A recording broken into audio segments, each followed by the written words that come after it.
ويلكم. اوكي. مدامنا هنجمبرينا سلام سلام كمي كنيهم كمي على الهوت انا ملها مسكن سنة على لو مخاني كمتي عرب نقبرو فلويد خونه بلوص خونه مدب تمرتي الكلو ناي مقاب حوي مثلا ها تفوتو كلاتكم تفوتوهم درجة I don't know وعدات هاجرات زي كونين درجة كلنا هاجرات بس حخاني ها مقاب حوي ام شور ها بزح هاجرات كيدي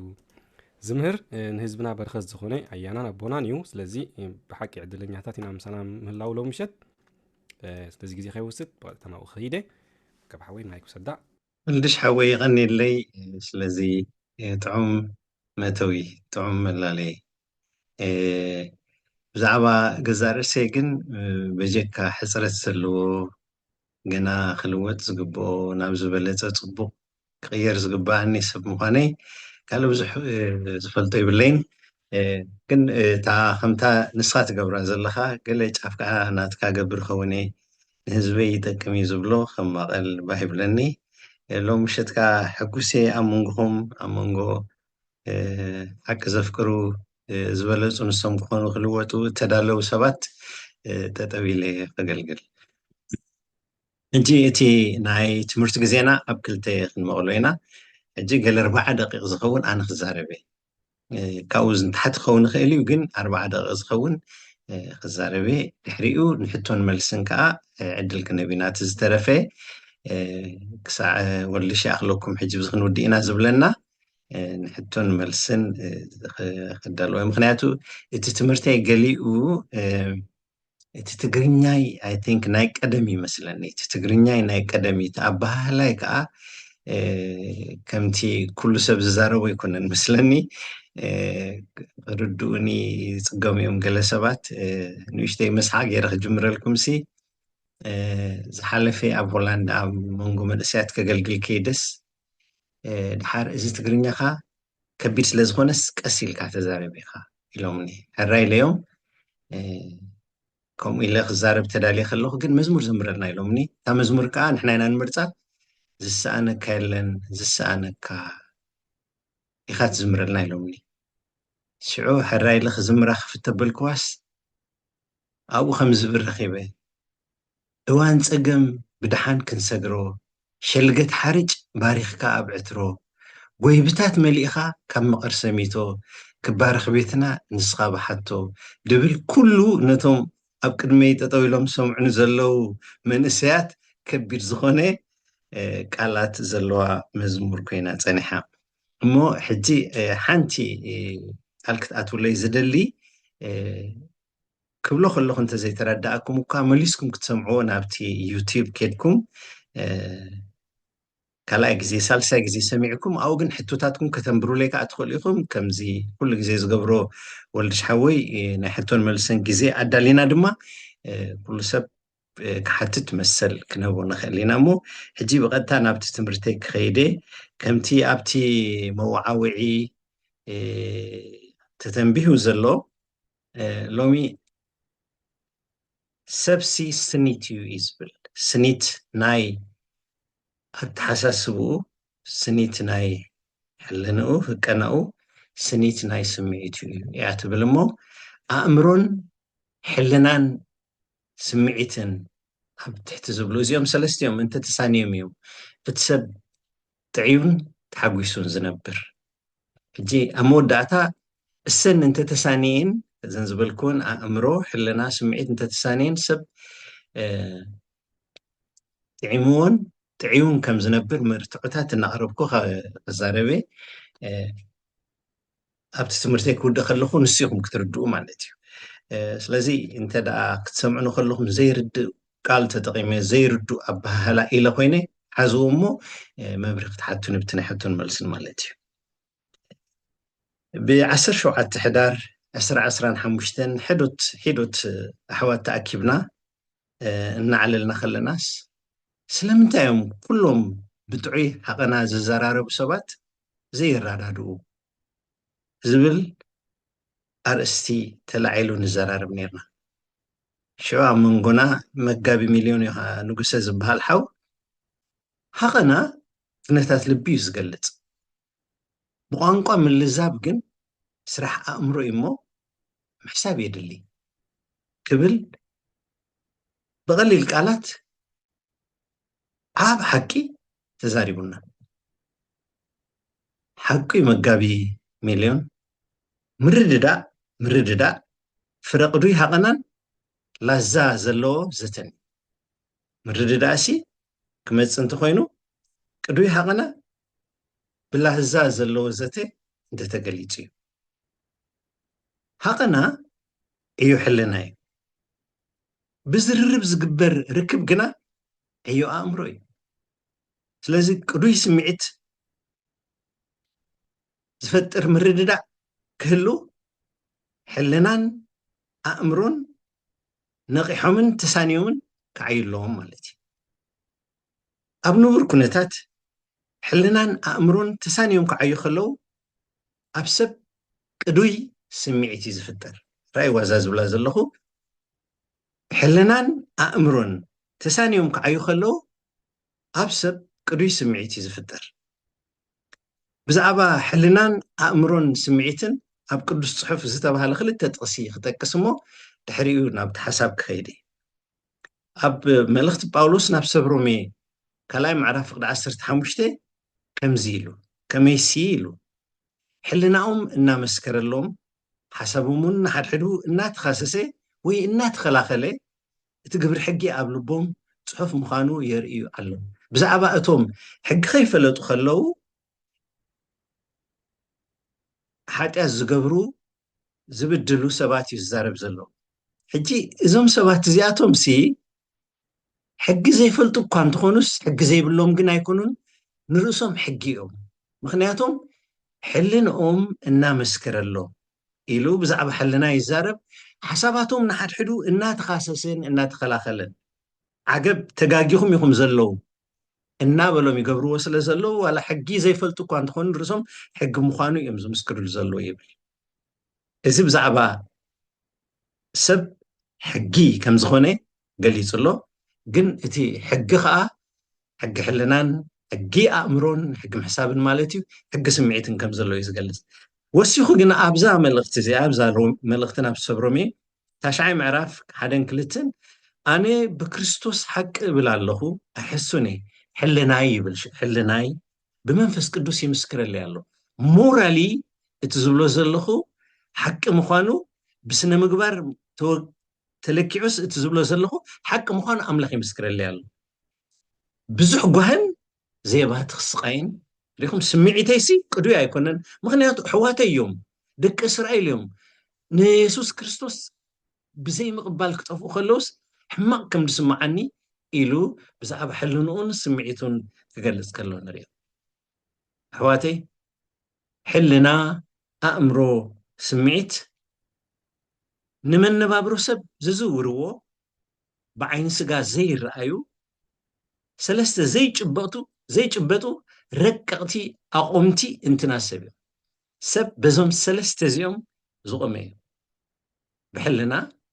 ብኣእምሮ ብስምዒት እዚኦም ሰለስቲኦም ከዓ ኣይጭበጡን ኣይረኣዩን ረቀቕቲ ሕልናን ኣእምሮን ስምዒትን ብዘይ ደሃይ መልእኽቲ ዝቕበሉን መልእኽቲ ዘመሓላልፉን ናውቲ ሰብነት ሰብ እዮም እቲ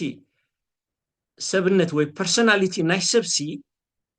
በዞም ሰለስተ እዚኣቶም መልእኽቲ ይቕበል መልእኽቲ ከዓ የመሓላልፍ ጥዑምን ናብራ ሰብ ፍረስኒት ሕልናን ኣእምሮን ስምዒትን እዩ ሕልናን ኣእምሮን ስምዒትን ተሳኒዮም ኣብቲ ሰብቲ ይነብሩ ተዳልዮም ኮይኖም ሰብ ጥዑም እዩ ዝነብር ሕልናን ኣእምሮን ስምዒትን ክንፍጠር ከሎና ኣብ ሰብነትና ተገጢሞም ብፍጥረት ዝወሃቡና ትዕድልቲ እዮም ሰብሲ ኣእምሮ ሕልና ስምዒት ክህልዎ ናቱ ምርጫ ኣይኮነን በቃ ከምዚ ተገጢሞም ዝወሃብዎ ትዕድልቲ እዮም ትስብእቲ ዘለዎም ካዩ ሰለስተ እዩ ማለት ሕልና ኣእምሮ ስምዒት ዝውንኑ ፐርሶናሊቲ ዘለዎም ማለት እዩ ፐርሶናሊቲ ዘለዎም እዮም ሕልና ኣእምሮ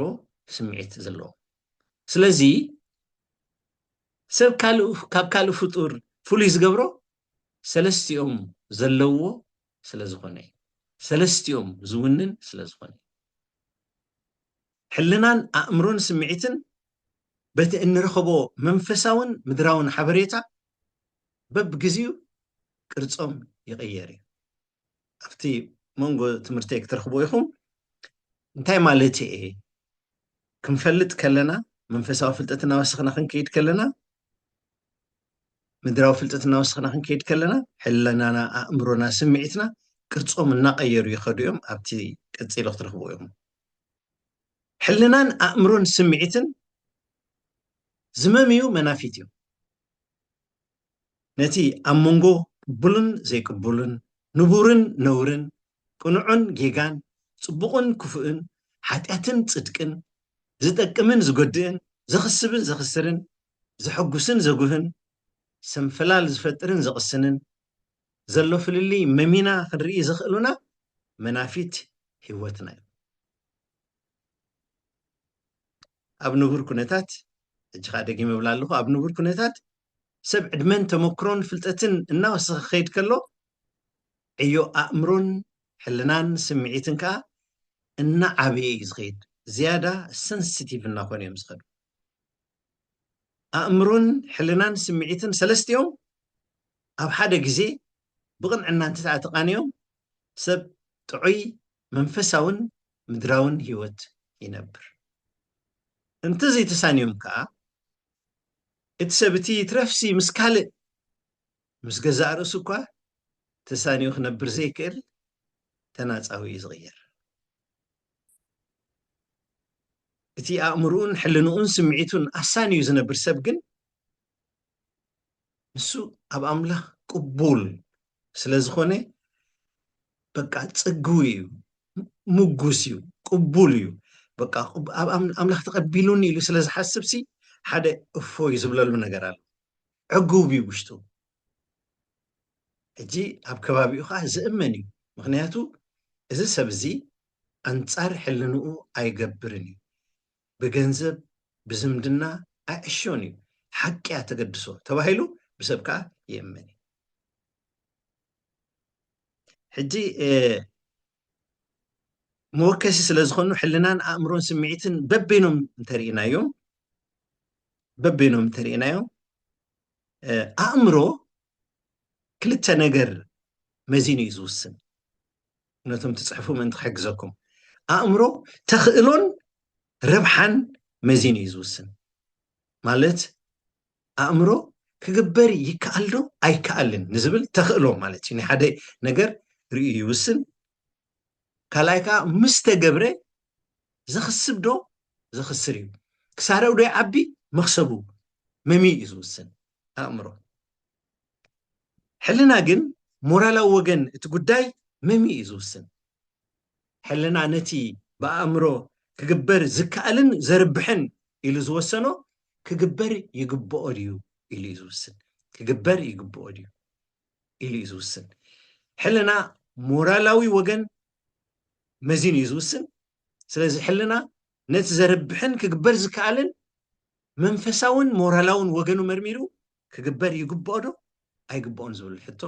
ይመልስ ብቐሊሉ ኣእምሮ ክግበር ይከኣል ዶ ንዝብል ሕቶ ክምልሶ ከሎ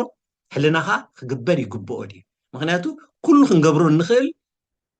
ክንገብሮ ይግባአና ማለት ኣይኮነን በቲ ኣእምሮ የርብሕ ኢሉ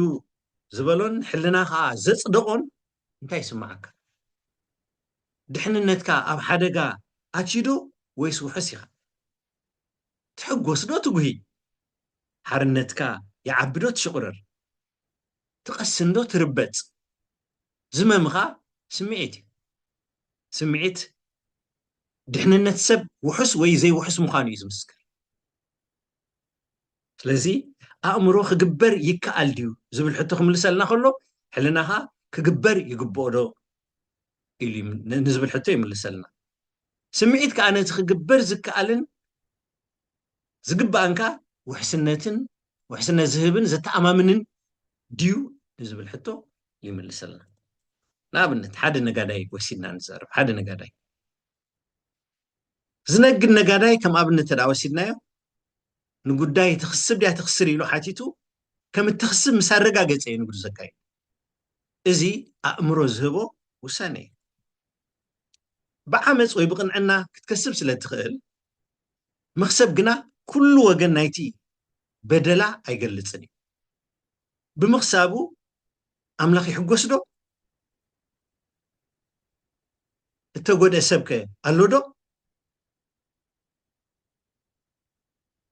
ሕርኽርኽ ዝበሎ ዶ ኣሎ ዝብሉ ሞራላዊ ሕቶታት ቁኑዕ መልሲ ክህብ ኣለዎ ብሕልና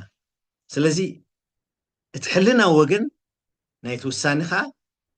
ክምልሶ ኣለዎ እቲ ነጋዳይ ኣብ መወዳእታ ከዓ ነቲ ዝረኸብካዮ መክሰብ ብግቡእ ኣብ መቐርሒ ካየዶ ማለት ዕሽርካ ንኣምላኽ ቀረፅካ ግብርኻ ንመንግስቲ ሓገዝ ንእተሸገሩ ሂብካ ዶ ካብ ክትቅበል ክትህብ ከለኻ ዘለወካ ስምዒት ዝያዳ ጥዑም ስለ ዝኾነ ከም ዕጋበት ሓጎስ ቅሳነት ሓርነት ዝኣመሰሉ ስምዒታት መስኪሮም ኢልካ ዶ ንዝብሉ ሕቱታ እወ ኢሉ ዝምልስ ቁኑዕ ውሳነ ከዓ ክህሉ ኣለዎ እዚ ከዓ ስምዒት እዩ ዘካይዱ ከምኒ ሓጎስ ካብ ከሲብካ ሂብካ ካብ ኣቲኻ ኣውፂኻ ኢኻ ዝያዳ ተስተማቕሮ ብሩኻት ኣሕዋተይ ኣብዚ ቅድሚ 10 ዓመት ኣቢሉ ቅድሚ 6-7 ዓመት ኣቢሉ ኣብዚ ዘለኹ ዓለም እንታይ ይገብሩ ነይሮም ሲ ብዛዕባ ዌልፌር ስቴትስ እንዲና ነብር ዘለና ንሕና እቲ ገንዘብና ነዞም ዝመፁ ስደተኛታት ንህቦም ነጥፎ ስለ ዘለና ፅቡቕ ንገብር የለናን ስለዚ ክነቋርፆ ኣለና ዝብል ሓሳብ መፅዩ ሕጂ ኩሎም እቶም ፖለቲሽያንስ ግን ዘፅንዑ ኣፅናዕቲ ንዝሃብዎም ገምጊሞም ስለ ዝውስኑ ሽዑ መወዳእታ ነኖ ክንህብ ክንቅፅል ኣለና ኢሎም ስለምንታይ ንዝብል ሲ ዝገርመኩም ካብቶም ዝቕበሉስ እቶም ዝህቡ ነዊሕ ዓመታት ይፀንሑ ዝያዳ ይሕጎሱ ካብቶም ዘይህቡ እቶም ዝህቡ ዝያዳ ዓመታት ህይወት ይፀንሑ ስለ ዝኾኑ ኢሎም መሊሶሞ ስለዚ እዚ ሓጎስ ዕጋበት ዝበሃሉ ስምዒታት ክፍጠሩልካ ከለው ዝመፅእ እዩ ማለት እዩ እንታይነቶም ሕፅር ኣቢለ እንታይነቶም ናይዞም ሰለስተ ክነግረኩም እዞም ብዛዕባኦም እንዝቲ ዘለና ኣእምሮ ሕልና ስምዒት በበይኖም ክንሪኦም ከለና እንታይ ይመስሉ ኣበየናይ ክፍሊ ኣካላት ሰብ ከሰፊሮም ይርከቡ ብሓፂሩ ንርአዩ ኣእምሮ ቀዳማይ ክዛረብ ኣእምሮ ነቲ ሓንጎል እንብሎ ክፍሊ እዚ ግዙፍ ኣካላትና ዘዕይ ረቂቕ መንነት እዩ በዚ ናይ ሎሚ ቋንቋ ነቲ ሓንጎል ዝበሃል ሃርድዌር ዘስርሕ ሶፍትዌር እዩ ማለት እዩ ኣእምሮ ነቲ ኣብ ሓንጎል እትኸዘነ ፍልጠትን ተመክሮን ተጠቂሙ ንዝፍጠር ግድል መፍትሒ ዝምህዝ ረቂቕ ኣካል እዩ ኣእምሮ ብዝረኸቦ ፍልጠት እናተደረኸ ብምስትውዓልን ብምርዳእን ክንነብር ይኽእለና ኣእምሮ ንኣካላትና ዘዕየዮ መዘወር እዩ ስለዚ ሓደ ክፍሊ ሓንጎል ሰብ እዩ ሓደ ክፍሊ ኣካላት ናይ ሰብ እዩ ስለዚ ሓንጎል ኣእምሮ ቅሬታ ኣእምሮ ኣብ ስጋና እዩ ዝርከብ ሕልና ኸ ሕልና ህቀናታት ዝምዝን ብደረጃ ምርሓቅናን ምቕራብናን ካብቲ ቁኑዕ መወከሲ ዝቃነ ነቶም ኣመንቲ ኣምላኽ ብደረጃ ምርሓቅናን ምቕራብናን ካብቲ ቅዱስ ኣምላኽ ዝትስፈር ወይ ዝዕየር እዩ ሕልና ሓደ ክፍሊ መንፈስ ሰብ እዩ ሕልና በብግዚኡ ይቕረፅ ብባህልን ልምድን ይቕረፅ ብቓል ኣምላኽን ብመንፈስ ኣምላኽን ዝሰሓል እዩ ነዚዩ ኣብ ገለ ሰባት ሰናይ ሕልና ኣብ ካልኦት ንጹህ ወይ ከዓ ጽሩይ ሕልና ኣብ ገለ ከዓ ድኹም ሕልና ኣብ ብዙሓት ድማ ሙት ሕልና ዝህሉ እቶም ሕልናኦም ዝቐተሉ ሰሙት ሕልና ብሸውሃቶም ዝድረኹ ኣዕነውት እዮም ንከምዚኣቶም እዩ ትጽሑፍ ኣብ ቀዳማይ ጢሞቴዎስ 4 ምዕራፍ 2 ሕልናኦም ከም ብመዓለም እተዓለመ ዝብሎ እንታይ ማለት እዩ መዓለም ተዳ ፈሊጥኩሞ ኣብ ዑር ቀደም ይትኮሱ ነይሮም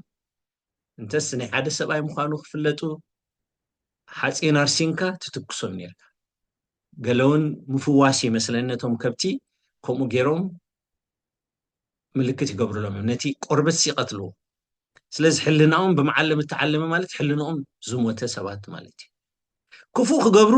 ዝኽልክሎም ዝካሰስ ሕልና ዘይብሎም ማለት እዩ እዚኦም ሰብ ሙት ሕልና እዮም እቶም ሰብ ድኹም ሕልና ሰብ ድኹም ሕልና ከዓ ተመቲትካ ወይ ተጨቢትካ ክትነብር ዝድርኹካ ኣሸገርቲ እዮም ኣብቲ ዝበፅሐካዮ ደረጃ ምርዳእ ንክትነብር ሓርነት ኣይቡኻን እዮም ስጋ ብምብላዕካ ስለ ዝፈርዱኻን ዝዕንቀፉን ስጋ ምብላዕ ክትገድፎ ንምርዳእካ ዝጭብጡ ፀቐጥቲ እዮም ሓምሊ ብምብላዕካ ስለ ዝንዕቁኻ ዘይትፈትዎ ክትገብር ዝመጡኻ መጠጥቲ እዮም ምስ ሰብ ድኹም ሕልና ሕድገት ጌርካ ጥራይኻ እትነብር ሰብ ንጹህ ወይ ፅሩይ ሕልና ኣይጓድዎን እዮም እንተዘይሓገዙኻ ኣይዕምፁኻን እዮም እንተዘይተኸላኸልኩሉልካ እኳ ምስ ዝዕምፀካ ግና ኣይተሓባበሩን እዮም ኣይሰማዑን እዮም ዝዓመፅ ሰብ ሰናይ ሕልና ግን ሰብ ሰናይ ሕልና ጠቐምትን ሃነፅትን እዮም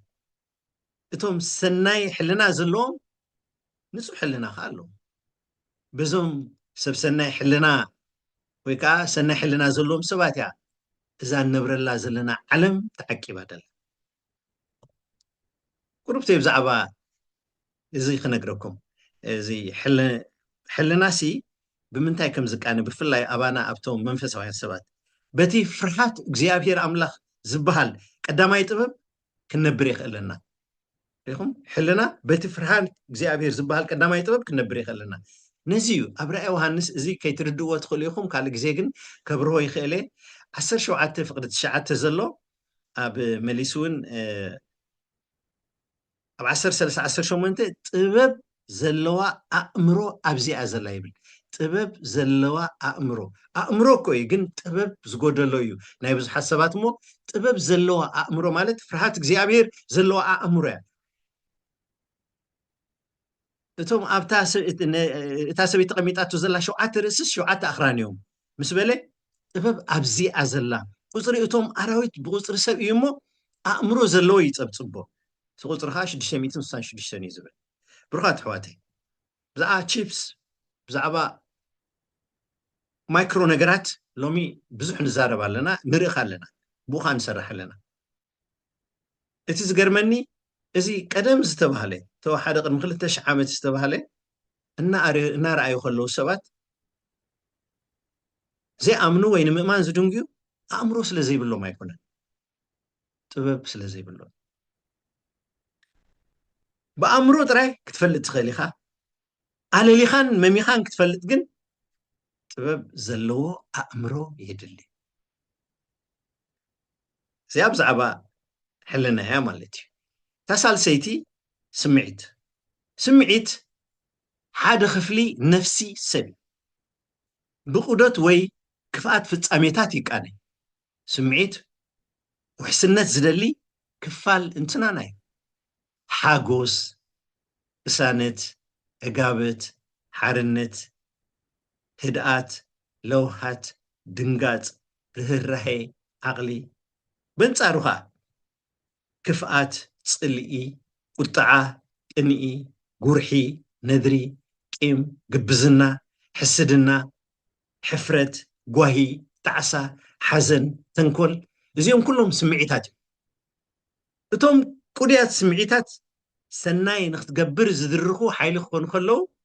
እቶም ክፉኣት ስምዒታት ከዓ ብክፉእ ንክትግለፅ ዝድርኹካ እዮም እንተቐኒእካስ ኣብ መወዳእታ ብቕትለት ኢኻ ትግለፅ ብኣካል ተዘይገበርካዮ ብፅልኢ ዝበሃል ፀላ ሓዊ ቀታል ነፍሲ እዩ ዝብሎ መፅሓፍ ቅዱስ ዝተሰዓርካ ትኸውን ሰለስቲኦም ኣእምሮን ሕልናን ስምዒትን ኩሉ ኩነተሰብ ኣብ ዙርያኦም ዝዘውር ኩሉ ኩነተሰብ ኣብ ዙርያኦም ዝዘውር ሕመረት ሰብ እዩ ሕመረት ከም ኒውክሌስ ንኣቶም ማለት እዩ ሕመረት ከም ኒውክሌስ ንኣቶም ካልእ ኩሉ ኣብ ከባቢኡ ዝዘውር ማእከል መንነት እዩ ኣእምሮና ሕመረት ናይ ስጋና እዩ حلنانا حمرت ناي منفسنا سمعتنا حمرت ناي نفسنا سلسيوم زمسات سلون اتفل عليهم كايو زي الرأيون زي جبتون ركعت سلزخونو زمساسل يوم أمرو حلنا سمعت إزيهم كنت جبتو ما ينخلين ركعت يوم أي رأيني حبريتا سلزس تناقدو بحبريتا خاصل زكاني سلستيوم كحدين زقبر قبري زدرخو درخت سلزخونو سلستيوم حدين ግን ከምቲ ኣብ ላዕሊ ዝበልክዎ ኣእምሮ መለክዒ ሚዛናውነት ሓደ ጉዳይ ባላንስ ናይ ሓደ ጉዳይ ንልካል ሕልና ከዓ ሞራላዊ ወይ ስነ ምግባራዊ መለክዒ ናይቲ ጉዳይ ስምዒት ድማ ቅዶት ወይ ውሕስነት እቲ ጉዳይ ስለ ዝነግሩ ከዓ እተፈላለዩ መራኽብ ክዕሽጋ ናብ ወደብ ክኣትዋ ከለዋ እቶም ኣብ ውሽጢ ባሕሪ ተኸዊሎም ዝፀንሑ ውጥም ዝበሉ ኣኻውሕ ዘይሃርምዎን ብላይት ሃውስ ይምርሓ ስለ ዝነበራ ላይት ሃውስ ኣብ መምራሕተን ናብ ወደብ ዝኣትዋ መራኽብ ዘይናዓገድ ኣለዎ እተን ኣብቲ ወደብ ተሰሪዐን ዘለዋ ክልተ ወይ ሰለስተ ዝበዝሐን መብራህትታት ነቲ መራሕ መርከብ ከም ሓንቲ መብራህቲ ኮይነን እንተተራእየናኦ ብቕኑዕ መስመር ናብቲ ወደብ ይጓዓዝ ከም ዘሎ ይፈልጥ እንተደኣ እቲ ሓንቲ በዚ እቲ ሓንቲ በቲ ተራእያቶ ግን ክልተ ብርሃን ተዳርዩ ግን እቲ መስመሩ ቅኑዕ ከም ዘይኮነ ከዓ ይፈልጥ ማለት እዩ ሕልናን ኣእምሮን ስምዒትን ከዓ ላይት ሃውስ ሂወት ሰብ እዩ ሰለስቲአን እንተተሳንየን እቲ ሰብ ኣብ ጎደና ሓቅን ጎደና ምእዛዝ ኣምላኽን ይመላለስ ከም ዘሎ ይምስክራ ፍረስኒት ኣእምሮን ሕልናን ስምዒትን እቲ ሰብ ምስ ገዛእ ርእሱ ተሳንዩ ነበር ብኣእምሮኡ ዝውስን ብሕልናኡ ዝህቅኖን ዝፈጥረሉ ስምዒትን ሓደ ይኸውን ብኣእምሮኡ ዝወሰኖን ብሕልናኡ ዝሃቅኖን ዝተፈጥሮ ስምዒትን ሓደ ይኸውን ሓደ ሰብ ቅሳነትን ሓጎስን ዕግበትን ዝረክብ ሕልናን ኣእምሮን ስምዒትን ብሓደ ተቃኒዮም እንተወሲኖም እዮም ከምቶም ሰለስተ ላይትስ ናይ ላይት ሃውስ ንብሎም ኣብ ወደብ ዘለዎ ሕጂ እንተደኣ ኣእምሮ ደየለኸ ኣእምሮ እንተደኣ ቀሚጥናዮ ኣእምሮ ኣልቦ እንተኮይንካ ኣእምሮ ኣልቦ ኣእምሮ ዘይዋስኣሉ ውሳነ ሚዛናውነቱ ዘጠራጥር ውሳነ ሰኽራማትን ዝዓወሉ ፅሉላትን ናይ ምዃን ትኽእለሉ ኣእምሮ ገዲፍካ እንተደኣ ወሲንካ ነዚና ብዙሓት ብስምዒት ዝሰኸሩ ዘይተወገነን ዘይርድኡን ዝዛረቡ ተዛረብቲ ኣመንቲ ኣብታ ማሕበር ኣምላኽ ኣብ ማእከል ሕብረተሰብ ከዓ እንዕዘብ ዘሎና ሃገርን ህዝብን ብጥሜት ተወቂዑ እናረኣዩ ፅጋብ ኣለዎ ዝብሉ ዜጋታት ካብዚኣቶም እዮም ኣብታ ማሕበር ኣምላኹን ንመፅሓፍ ቅዱስ ደርቢዮም መንፈሳዊ ፍልጠትን ምግላፅን ዝፅበዮ ኣመንቲ ካብዚኣቶም እዮም በንፃሩ ከዓ ኣእምሮ ንሕልናን ስምዒትን ፀማም እዝኒ ሂቡ በይኑ እንተደኣ ወሲኑ እቲ ሰብ በሊሕ ግናኸ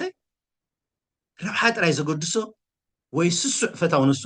ይኸውን በሊሕ ግናኸ ክፉኡን መዕነውን ይኸውን ማለት እዩ እንተደኣ ኣእምሮ ጥራይ ተጠቂሙ ወሲኑ እቲ ኣብ መንጎ ፍልጠት ዘለዎም ሰባትን يقريتا أمونغو توم فلت زلهم سبات زلو فللي ناي كنيت حلنا أمبر ناي بالحق أمرو فللي هيكونن أبزا أن نبر الله زلنا علم أمنت أملاخ زغونو فلاتات ساينس تسالو نا أملاخ زي أمنو كحتي فلاتات ساينس تسالو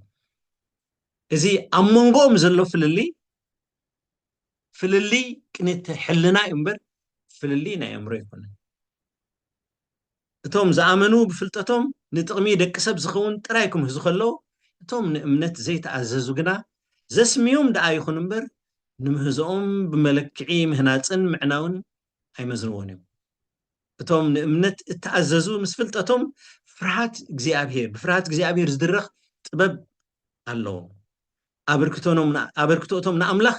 ዘይተኣዘዙ ግና ፍልጠት ዝወለዶ ደረቕ ምህዞ እዩ ስለዚ ረኣይዎ ኢኹም ናይ ሰብ ሃየንታ እቲ ብፍርሃት እግዚአብሔር ዘይቃሃነ ብልሒ ኣእምሮስ ኣብ መወዳእታ ተመሊሱ ንዕኡ ዝጎድኦ ክምህዝ ይገብረሎ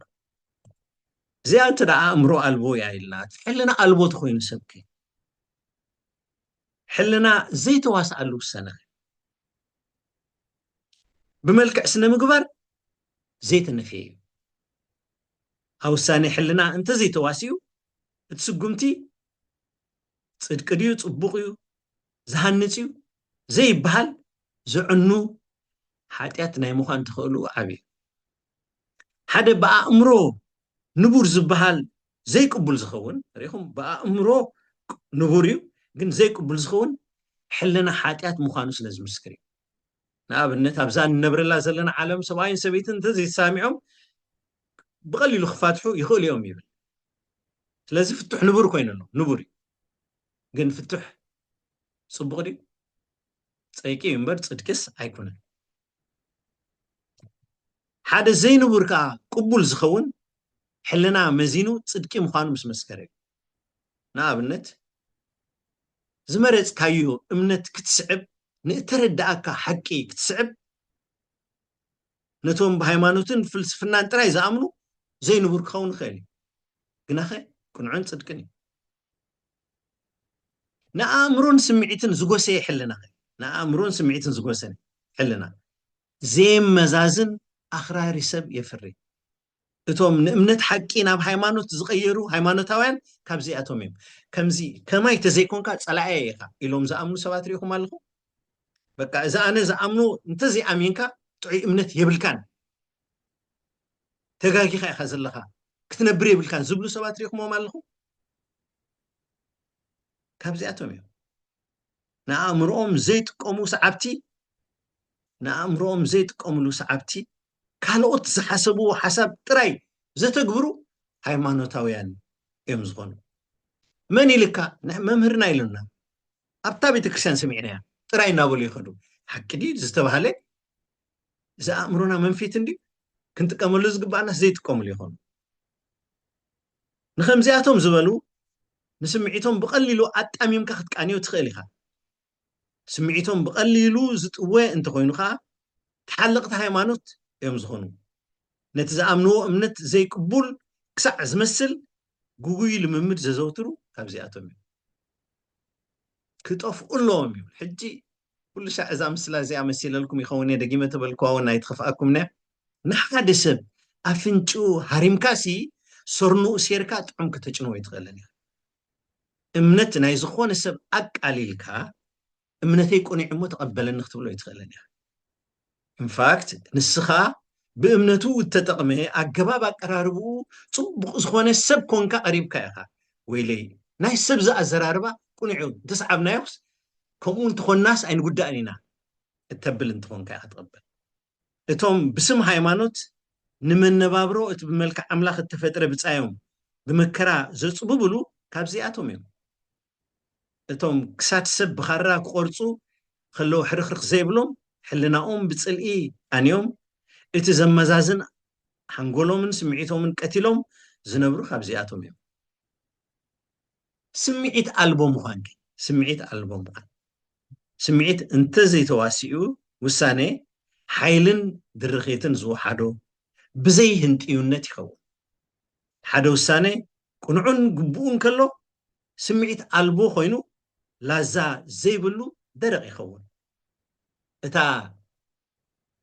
ብዘይ ፍቅሪ እትንገር ሓቂ ንፅርቲ ኣብነት ናይ ስምዒት ዘይተዋስኣሉ መልእኽቲ እያ ገሊኣቶም ሓቅለን ኢሎምሲ ህንፃ ፍቅሪ የፍርሱ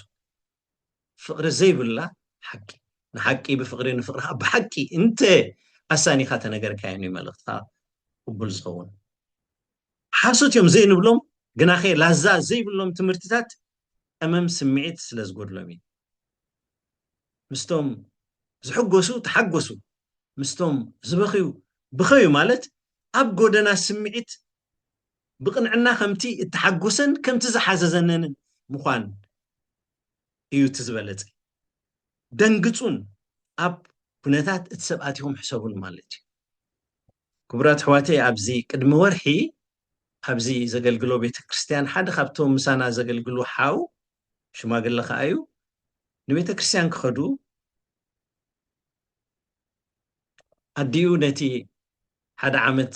ዝቐረበ ውላዱ ሒዛቶ እንዳወረደት ከላ እሳን ትቆልዓን ወዲቖም ትቆልዓ ትጎድዩ ኣብቲ ገዛ ምሸት ምስከድኩ ምሸት ስለ ዝሰማዓኩ ፍርቂ ለይቲ ምስከድኩ ዝብሎ ጠፊእኒ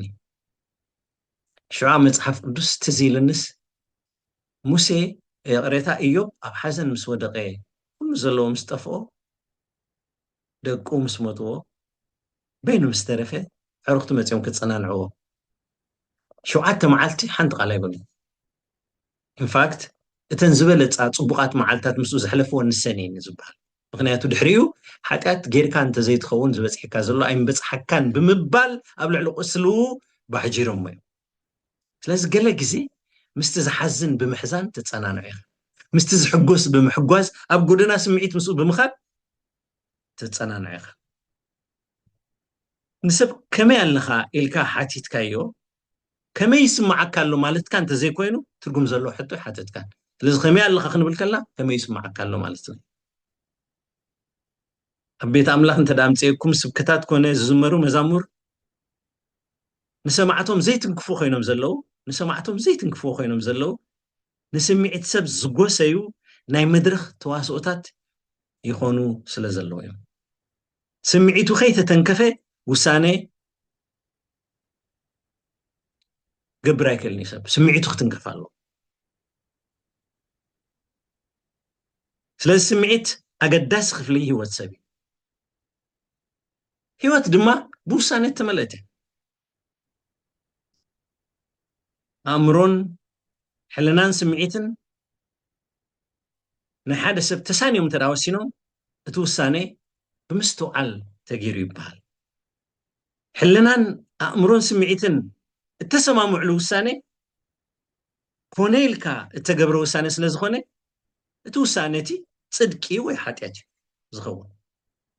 ክውድእ ከለኹ እዞም ኣሕዋተይ እዚኣስምን ክውድእ ከለኹ ኣእምሮ እንተስሒቱ ጌጋ ተፈፂሙ እዩ ዝበሃል ሓደ ሰብ ኣእምሮ ገዲፉ እንተዳወሲኑ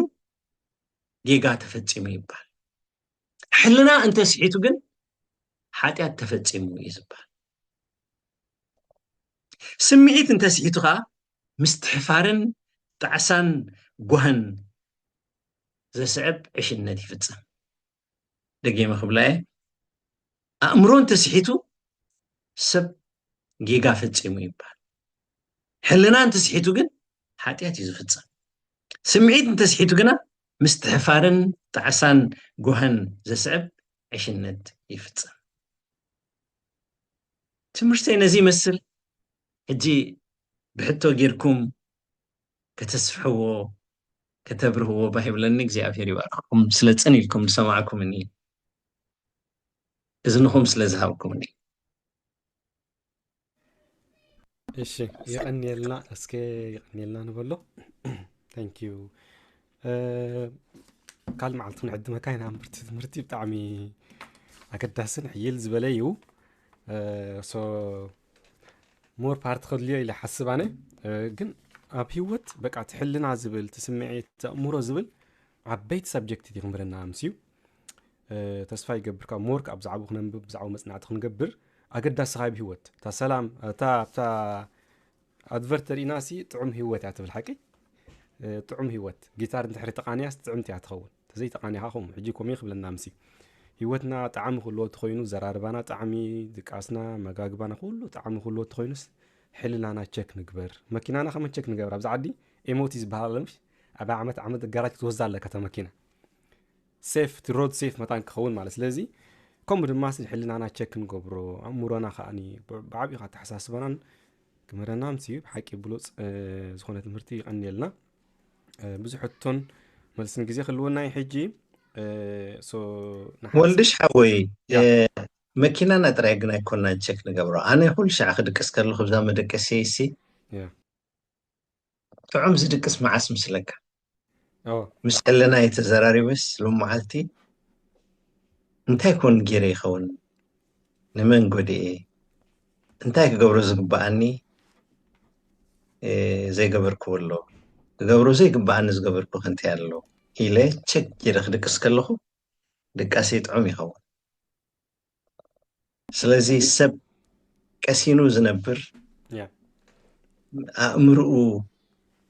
ክግበር ይከኣል እዩ ዝበሎ ሕልንኡ ከዓ ክግበር ይግብኦ እዩ ዝበሎ እናገበረ ቅዱይ ስምዒት ዝፈጥረሉ እናገበረ እንተነበረ እሞ ጥዕና ከዓ ይህበካ ይገርመኩም ይኸውን እዩ ሓደ ዓመት ያንገር እየ ዝብል ሕጂ ኣነ 61 ዓመት እንደገይረ ዘለኹ ካብ ዓመ ግን ሎሚ ይነሳን ገሊኡ ግዜ እቲ ክገብሮ ዝግባኣኒ ከም ሰብ ይገብር እየ ብዘለዉ ዶክተር ኣብርሃም ብዛዕባ ኣመጋግባን ጥዕናን ጥዕና ዝህብ ኣመጋግባ ዝመሃሩና ኣሎ ከምኡ ኣብዚ ገዛና ካብ ደገ ምፂኻ ምብላዕ ካብ ንገድፎ ሓያል ኮይኑ ኣሎ ኤክሰርሳይዝ ይገብር እዛ ኣካላተይ ብዘድሊ ብፅሬት ሕዞ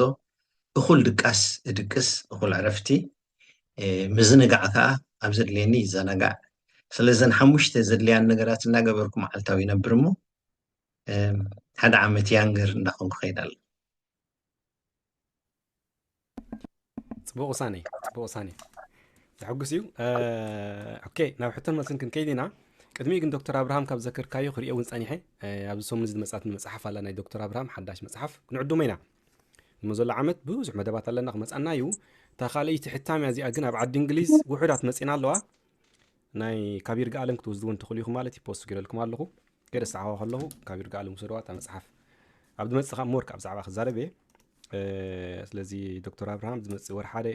ክመፃና እዩ ይቀኒየልና ናብ ሕቶን መልስን ክንከይድ ኢና ማይ ክትሰቲ ዕድል ክበካ 2-3 ደቂቕ ዋላ ክንቅፅል ናብ ሕቶ ኣዘኪርካንሲ እዚኣ ክርስቲያን ስድራ ቤት ትብል መፅሓፍ መፅያ ኣላ እሞኒ ሓደ ግዜ ከምፅአ ኢለኩም ስለ ዝነበርኩ ኢትዮጵያ ከይደ ነይረ ገለ 50 ድኾና መፅሓፍ ትምፅእ ኣለኹ እሞ